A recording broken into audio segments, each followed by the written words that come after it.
10,000 strong, I'll make my stand. My Union brothers, all there with me. We ain't coming home till Sheriff Chafin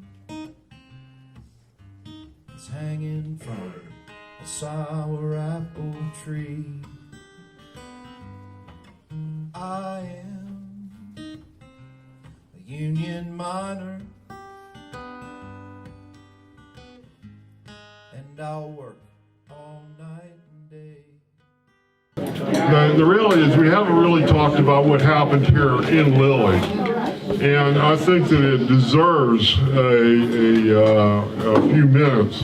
So I want to, right off the top of my head, try to explain what happened. Early in March of the year 1923, when the Klan came in, there was mine workers had a convention in, I believe it was in Columbus at that time, but one of the movements that went on was a group of miners from the southern part of the country wanted to remove the language in the Constitution that barred discrimination, and particularly the section about the KKK, because it was such a powerful organization and they wanted to support it. And that resolution was voted down by the United Mine Workers membership, not unanimously, but it was definitely voted down not to change that language in our founding Constitution. What the outcome of that was, here in Lilly, the United Mine Workers local union exposed 4 members of their community who were members of the KKK, and the company forthwith removed them from employment. Well, the first thing they did was contact their KKK representatives in Johnstown and Pittsburgh and surrounding communities. And a gentleman by the name of, I believe it was Swank, but don't swear me to that right now. Like I said, I'm doing this off the cuff. Hired a train to come out of Pittsburgh to here in Lilly. And they stopped coming the whole way up the main line, picking up passengers. Men were standing along the railroad stations with a brown bag under their arm, which inside that brown bag were their robes and their hoods and their paraphernalia that they bring to these things, which I don't know what all they would bring to a cross burning, but the brown bag was the symbol to get on the Ku Klux Klan special. That's what it was called. And it came, the final stop was here in Lilly. I just found out a little bit of information from my friend here who's writing a book about his grandfather this morning, but what happened, there was 400 Klansmen on that KKK special. And there was also the regular train coming out of the Altoona area to stop in here, and there were Klan members on it. But that, obviously, because it was a regular scheduled train, it was stopping and then moving on, so they had to figure out how they were going to get back to Altoona, but that was their problem. The people came from Greensburg, Pittsburgh, Johnstown, to here. When they got off the train, they got off in their robes and they formed a rank of 4 men across and started marching towards the hillside to burn their crosses. And the lights went out in town.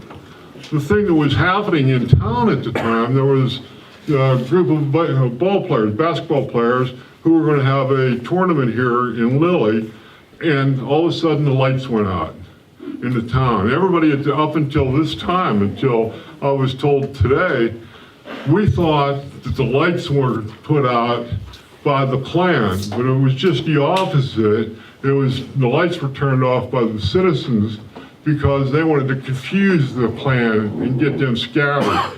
But that didn't work out. They made it to the hillside. They had their rally, burnt their crosses, did their dances or jigs or whatever the heck you do up in the side of a mountain burning a cross. I don't know anything about that stuff, but anyhow, once they got done with their rally, they started marching back through town. What happened was the people in town mine workers and the citizens decided to get out a fire hose and hose them down as they walked through town. Well, that didn't work out so well, and as naturally as things progress, what happened was insults were thrown, then fists were thrown, then rocks were thrown, and then bullets flew. And that's exactly what happened. And 3 members of this community were shot. And I believe there were 3 killed, if I'm not mistaken. And then the Klan got back on the train after all this, the confusion and all the rioting ceased, and they finally got back on their train and headed back down the tracks. As they were heading down the tracks, they started throwing out their guns and stuff along the railroad tracks, and the kind citizens of Lilly, being environmentalists they are, proceeded to pick them up. That was what happened here in Lilly. The citizens took it upon themselves. They worked in union and chased the Klan out of Lilly, but not forever. The Klan 30 years ago had a rally right out on Route 53 here as you're coming in from Crescent in the field on the left-hand side of the road. There was probably, maybe a dozen Klan members showed up in robes. And, and I said early on, the Klan doesn't just walk around with hoods and robes on. They do wear 3-piece suits, and they do run for political office in this country. We just came through an election where we had Klan doesn't go by the KKK much anymore. And you got the Proud Boys, and you got, I think I counted from the Southern Poverty League, just in Pennsylvania alone, there's 20 confirmed hate groups throughout the state of Pennsylvania, 20, and that's just what we know of right now. And they go by all different names and titles of Christian nationalists. They want this to be a Christian nation. That's what their claim is, but basically what they want to do is take away your right to vote. I mean, that was the primary move in this last governor's election. They wanted to have the authority to take away a citizen's right to vote. So our fight continues constantly. This isn't just meeting in this hall and talking about what happened 100 years ago. We're talking about what's happening here today and trying to raise the consciousness of everybody that we need to work in solidarity. I mean, we're not going to, the Pennsylvania Labor History Society, the Battle of the Homestead Society, we're not going to pack up and go home. Hell, next year we're already planning on having our meeting down in southwest Pennsylvania to talk about Miners for Democracy. If you all should remember that, the older miners that are here remember what the MFD was all about. We wanted the right to vote for our presidents, and we fought for that. We fought in the streets of actually Lilly. A friend of mine, Chuck, Cup Thrower from down here in Jimtown, told me stories about how he got accosted for fighting for MFD in Lilly. So, not Lilly, I'm sorry, in Portage.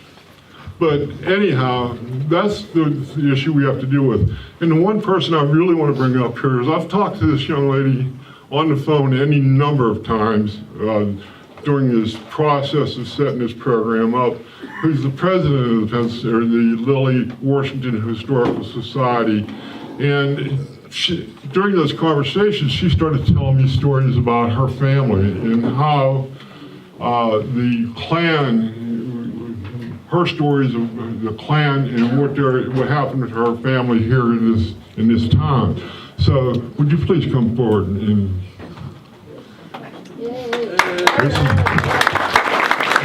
by the way, I want you to know there's a dinner bucket sitting back there in the corner. And what that dinner bucket is for is this historical society is a self-funded group. There's no grants or anything. This is a community group that recognizes their own history, and we'd like you to pass the dinner bucket and chip in to support the historical society. Yeah. Back in 2003, Jim Saloni was the force behind it, but Jim decided to apply and establish start a historical society. And at that time, we were pounding the streets for new members, and I had a young fellow that I approached about joining a historical society, and he said, "Why would I join the historical society? Lilly doesn't have any history." Little did he know, as I said to him, every town has history. We are rich with history. One of our events that's historical, and the first one would be in 1921, when at the lower end of the town, we had 38 Italian railroad workers die in fire. And it was a Friday. There were 65 Italian workers there. They were not immigrants, they were immigrants. So they were coming here to work, but they were going back to Italy. And Friday night was Friday, they got paid. Well, somebody started it was an old shanty, and 65 of them lived in there, along the railroad tracks. And it was pretty cold. I think it was in February or March, I can't remember, but it was in 1921.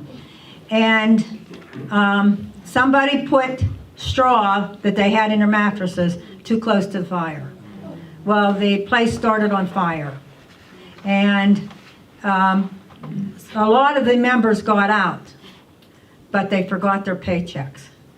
And they went back in for their paychecks because they sent that money back home to their families. And when they did, there were as many coming out as wanted to get back in to get that paycheck. As a result, 38 of them died. They were buried here in town, and they're up in the Potter's grave up in the cemetery. Of the 38, there were 28 bodies that they could recognize, and 8 that they did not. They were just too. Everything was burnt. They couldn't get. Couldn't recognize. Couldn't identify them. They were taken by horse and carriage. There were 12 coffins. The 28 bodies were put in 12 coffins, and they were taken on, I think, 4 or 5 wagons up over Church Street and up into the cemetery. And that's a pretty good climb. And it was Father Ryan who did the services for them. Then in 1924, we had the Ku Klux Klan. And it's the most interesting thing that I think that I ever get into. And it was like I got my favorite Christmas present today. While I was here, I got to hear the recording of Mickey Quince, who lived up, and it's Mickey's voice telling his story of the Ku Klux Klan riot. And I don't know how long it is. I think you guys got to hear it more. But the family is going to give us a recording of that. And it is wonderful. It's like I just got my best Christmas present. I just can't get over the recording and the description of everything Mickey has on there. He tells you where he saw the cross burning up on the P&A Hill. He says that somebody got stuck up in Lilly Mountain, people in a car, and he identifies who they are. He says that he was there when they turned the hoses on. This stuff is great, and this is history at its finest, believe me. Well, after hearing all that, back in 1997, I was coming home from vacation, and I have an office here in town, so I'd come in on Sunday when I got home, and I thought I'd just come down and check my office out since I hadn't been there all week. And I came down Route 53. Now this is in July of 1997. I think it's 97. We know it's either 97, 98, or 99, and we think it's 97. There's the Ku Klux Klan. We were one of those ones. We were one of those towns that somebody over here mentioned. There was the Ku Klux Klan in their robes with a fire burning, with rifles in their hand, marching around that property. And I want to tell you something. I can see why the anger and the anxiety started that night, because it was one of the most fearful things I've ever encountered.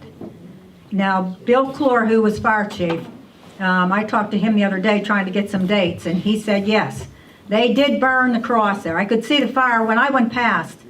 I could see the fire up in the back of the field.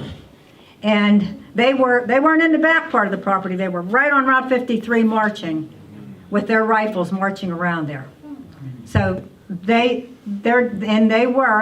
were making a statement of their presence, I'm sure, because of what went on in 1924. There were, now Liz lives, one of our members here, she lives close by, and she said the state police came knocking at her door telling her not to go out because of the incident. And there was never, ever, as far as I know, an article or anything written on that. Newspapers absolutely did not pick it up. They didn't sensationalize it. They didn't do anything with it, which was good because they didn't get the attention that they were seeking. That's just some of the things that we've encountered, but we have a rich history here, and we have a rich labor history here. I myself, my dad, my grandfather, Mr. Major, who's involved with, his kids are involved here with this building, they were all miners. My dad was a union miner. My grandfather got a union pension. That saved them. That pension. My dad was a laborer after the mine shut down. He got a laborer's job, and he didn't have much to live on. But I will tell you, that miner's pension made a decent retirement for my mother and dad. The union did that for them, and it did it for a lot of people here in town here. Because I'm involved with people in town with my agency, and I see a lot of people, the wives, the gentlemen, got the miner's pension, and it's alive here in town, and we sure do appreciate it. And I appreciate all this afternoon. Jim Saloni was supposed to be here, but he's ill, and he couldn't make it. I know he would have given you the spill, boy. He knows step by step what happened. What can I? Great work with the Historical Society work. That's impressive. It's beautiful. Thank you. And I thought it was interesting that you were talking about the newspaper articles. I'm from Bedford County, and I know most all the counties in the state, and I know that that's consistent with, media. They're not involved. They're not. Yeah, they. Too much. Sometimes they are, but very seldom. Do you have any ideas about, sharing what you're working with the media? Any plans for that, or thought about that? You mean as far as the Historical Society? Yeah, that's what I mean. Right now we're trying to get our monuments around town. We're trying to get some of those restored. We want some grant money. Each one of those, we do have the labor. We have the women. Women laborers. We honor the volunteerism in town because, boy, we live and die in, all small towns, you live and die with volunteers. That's what keeps the community going. So we're going to keep going on that direction, but we're looking for grant money. So our monuments need restored. Our miners' monument over there, that's pretty much our pride and joy. And we still have a couple finishing touches that have to go on to it. But I'm telling you, the coal mines pound this every day. My office is right over here in the corner on Main Street. And that mine up there, no, they're a non-union mine, but I want to tell you, they pound this every day. And I had two truckers in my office some time ago, and they were talking, and they were telling me about I heard them discussing the contract up there, and the one trucker said, we had to promise them 100 loads out of there a day. 100 loads a day. And I'm going to tell you something, if you don't think they make it, you come sit in my office someday. They do. They do. But I will say, they come through town, very respectful. It's other than the dirt from the coal, we don't have any complaints with it. Yep. All right. Now, does anybody have any questions on the riot. I will tell you something. They did come through town. I found a couple of tidbits this week. They came through town at the lower end of town by the railroad tracks. They come up the main drag. They followed this railroad track right up here that's right behind here. They come up this way. I think they went, I don't know that they went that far up in the woods, but Piper's had a mine over here, and it was, that wasn't Union. They had a mine over here. And I think they come up beyond Piper's mine somewhere, and that's where they burnt their cross. Then they came back down, and I did talk to the gentleman's family who, they said he owned a power plant. They didn't know if he owned it by himself, if he owned it with somebody else. He was the one that threw the switch. And yes, it was everybody thinking that they threw the switch so the Klansmen could get through. And he said no, he threw the switch because he was German and his wife was Irish. He didn't want any part of this. So he did throw the switch, kept it off for 2 hours, and then he went back down and turned it back on. So, but I have, we were just talking back there, and a lot of people who bought houses, when the Klans left, they left their gear in the house. They didn't take it with them. My old neighbor up on Lilly Mountain, when she bought her house, they went up to the attic, and they found costumes. And when the parents found out what they were, they shooed the kids out in the yard, and they burnt them. But I've heard different stories where they have found those in different houses. They didn't take them with them. Did they? I don't know if they left them as a mark, or they just didn't. You know, I don't know what their thinking was. Yeah. But believe me, they can be intimidating. I saw that for myself. But yeah. How did the people who got killed? How did that happen? They said, Melvin, do you know I think mention one other thing. When the train came up, the special, it went up, left them off, went up the Blitzen, turned around, came back for the station, but didn't stop the station. There was a west section there they pulled over, and right in front of it there was another track. Before the main one, there was a boxcar. And what happened? Right there was the Cookies is now, and that other building, there was a store there. 3 of them were going into that store.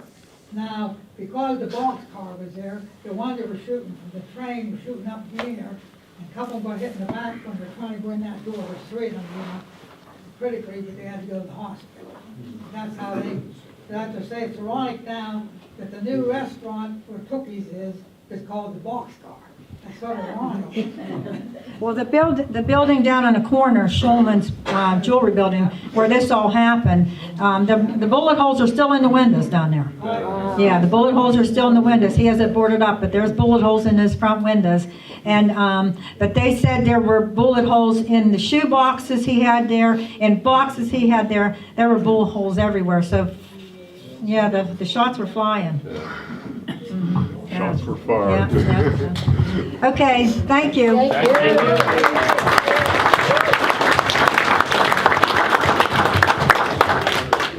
And yes, shots were fired in Lilly. Oh, I'll remember that forever. Right now, I'd like to introduce Garnell Washington to say a few words. Garnell? Thanks for having me here. Yeah, I'm honored to be here. I'm sure you have no idea who I am. I have no idea who you all are.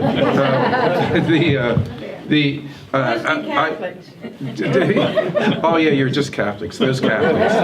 Don't you all look alike? Yeah. You know, like I work with. I'm from Bedford County. I actually graduated from Chestnut Ridge, even though I started at Bedford and all of my relatives are at Bedford High School. We moved to Chestnut Ridge when I was in high school, so you know we played Portage and football and basketball every year. And I graduated in the 80s. Penn Camry unfortunately beats my nephew's track teams and football teams regularly now. It's a bit of an issue for our family. We're not really into Penn Camry right now. But anyway, I go by GE if it just like General Electric. But in Bedford, my Christian name is Garnell, and I met Nick and Melanie through Ed and Carlise through the NAACP, and I'm a laid-off professor, a community organizing professor.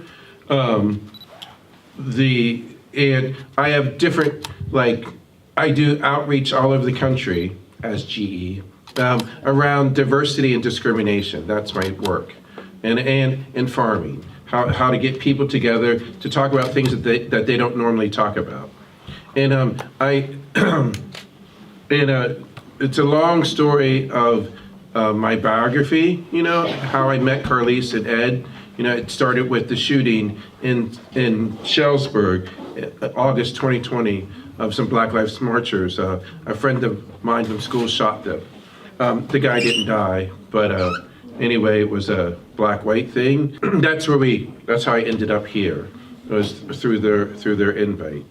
And I was struck by listening to Joe talk and Kip talk, and so many of us talk about, what is our personal connection to discrimination? Just take a second right now and just think about it. What is your personal story? A very specific story, like Joe was talking about, very detailed stories. Kip had different stories related to discrimination and inequality. What is your personal connection to discrimination and inequality? I'm going to sit quietly for 10 seconds and just think about that.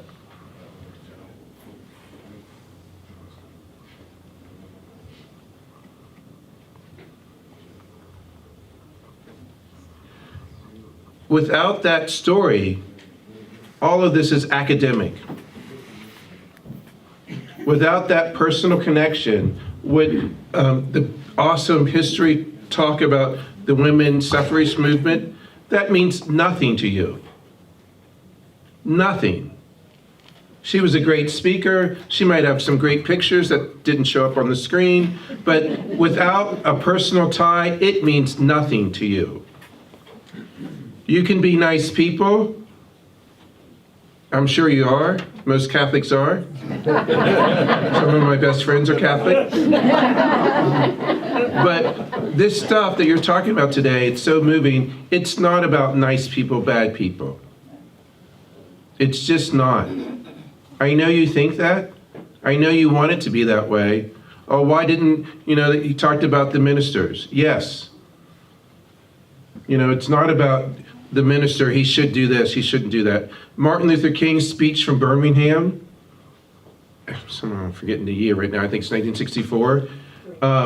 He wrote a letter to 9 pastors in Birmingham, Alabama, and the whole speech, you should Google it, it's just called Letters from Birmingham.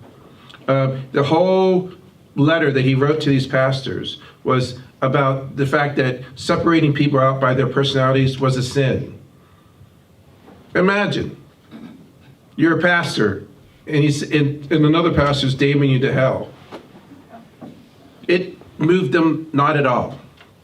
I mean, personally, maybe they were sad or something, but as an organization, the churches in Birmingham never rallied to support King.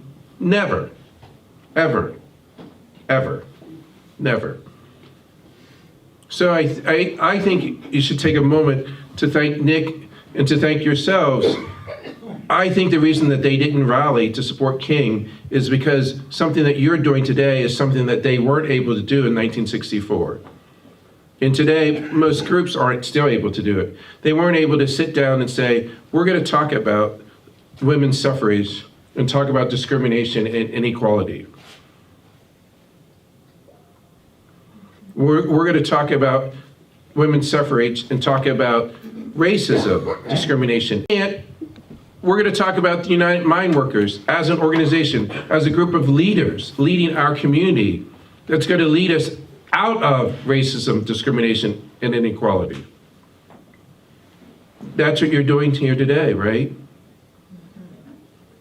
I gave a little workshop for some students, graduate students, last fall in Penn Highlands, the college, and they were graduate students, master's students in social work. So they have their social work degrees, and they're getting certified to do more work.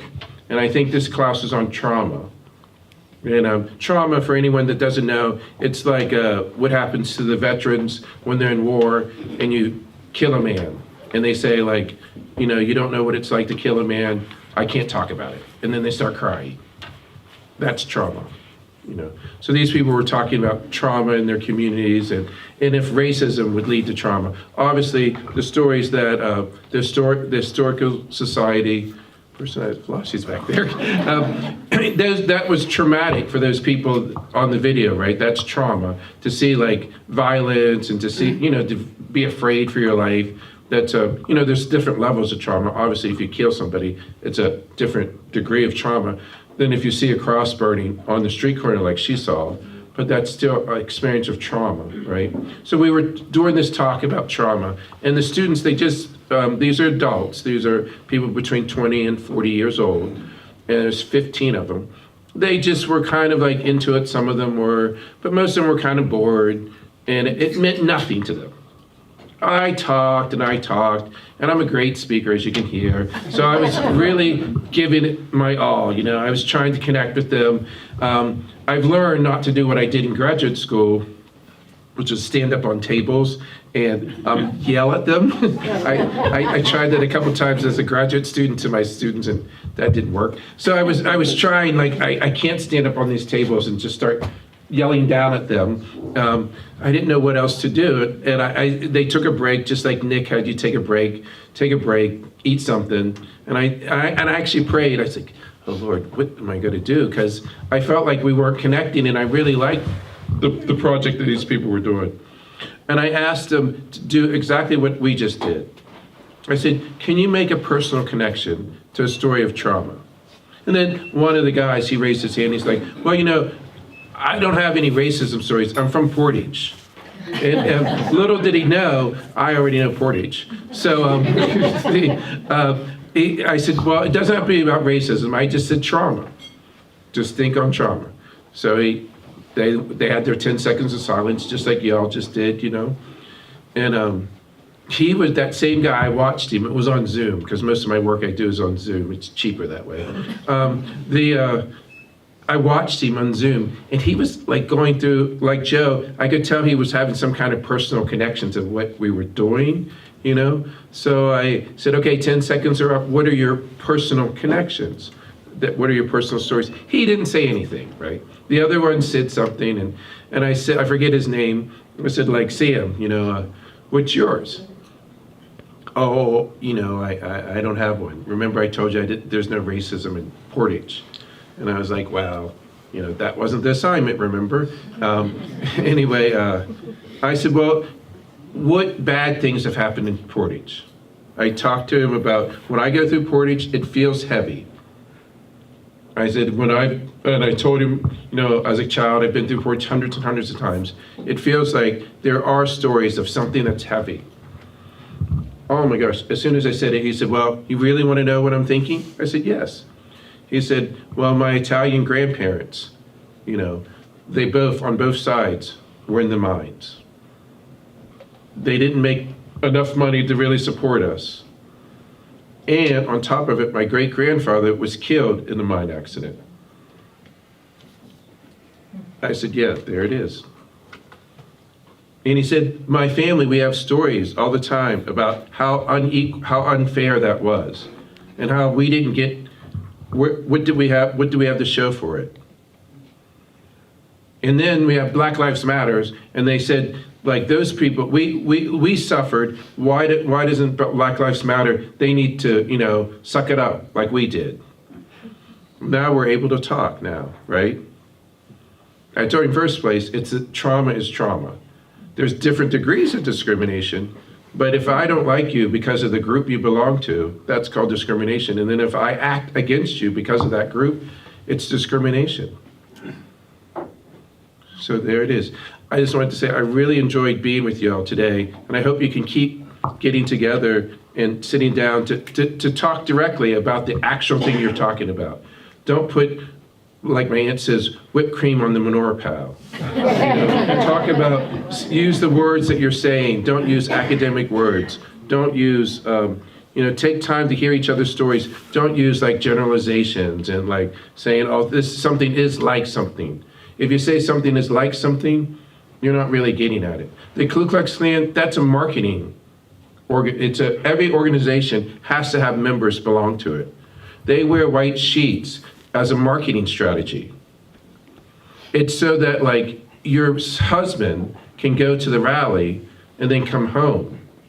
And then eventually they're hoping that someday that community that they're in would swing over to their side of the argument so that your husband doesn't have to wear the sheet. It's a civic organization. So like if bringing this history forward, I would help you write grants. We have plenty of money we have plenty of people that can help you find money. But bringing that kind of information forward in your newspapers and stuff will help people to talk about some of the bigotry that is in their family that will stop them from being susceptible to the marketing of an organization. Now they don't have to use white sheets. It's a different kind of thing, like the speakers were saying today, but it's still bigotry. And in the dark of silence, like when y'all can't talk about something, that bigotry can grab hold, and the marketing of the group can, whether it's the Proud Boys or the skinheads, it can grab hold of the person in your family. And it makes sense that these are civic organizations, just like the miners, United Mine Workers is a civic organization. I hate what that civic organization stands for, but that's what they are, and it'd be good if y'all would talk about it like that. All right, well, I love you, goodbye. I hope we all learned a little bit again.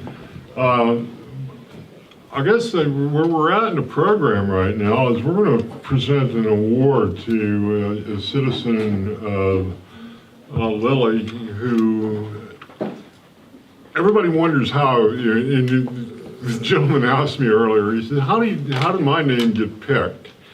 And it was fairly simple. What I did is I just talked to people in the community and asked a simple question: who do you think in this community deserves a recognition for the work they do for the community? And there was, the EMS folks were brought up, the police department was brought up, the fire company was brought up.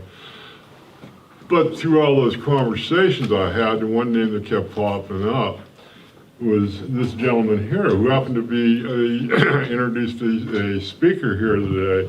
And at this time, I think you should come forward. All right, sir. Would you like to come up here?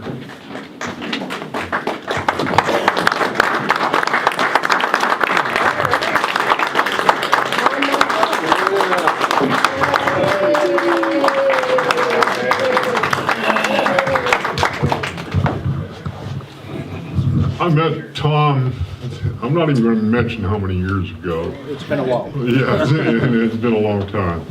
But this is the man that just about every person I talked to mentioned in one way or another about his activity here in the community. So I met with the Battle of the Homestead folks, and I said, we need to figure out how we can honor people in the community for their community service. And we came up with a person who is one of the founding members, I believe, of this organization, Alice Hoffman. Alice Hoffman was I'll say she was a highly intelligent, aggressive, hardworking individual, and she still is. She lives in Arizona now. But we decided to put this award together, and this is the Alice Hoffman Community Service Award by the Pennsylvania Labor History Society and this is what it reads. The founder of the Pennsylvania Labor History Society, as a founder of the Pennsylvania Labor History Society, teacher of labor history at Bryn Mawr and Penn State, director of the Dislocated Worker Program, Pennsylvania Department of Labor and Industry, and at the time of the collapse of the mining and manufacturing jobs here, serving workers in their communities. For this outstanding effort, serving the people of Lilly, Pennsylvania and the surrounding communities and promoting its proud industrial and social history is presented to Tom Mardula. All right.